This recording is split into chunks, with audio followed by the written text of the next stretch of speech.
So this is how you can set up the ticket toolbot for your Discord server. Now, first of all, you're going to want to invite the bot, of course, into your server. Just go over to tickettool.xyz and then invite it.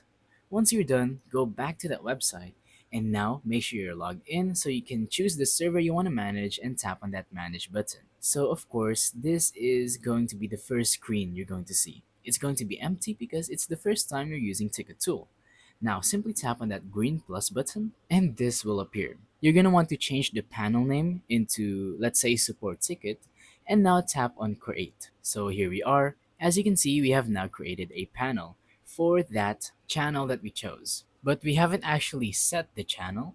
So what you're going to want to do is tap on that send button at the top and now choose a channel.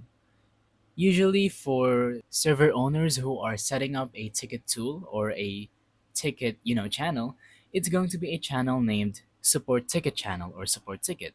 So name your channel after support ticket. I'm just going to choose general for, the tutorial. There we go. And now we're going to want to tap on send. Now it's sending. As you can see, it already sent something.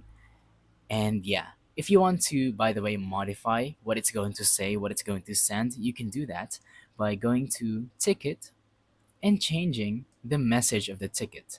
So in here, of course, you can edit what the ticket is saying, and up here you can edit the ticket message and the close message. So just, change it to whatever you want. Something like, please wait patiently for a moderator to come help you. And now let's check out what it actually sent.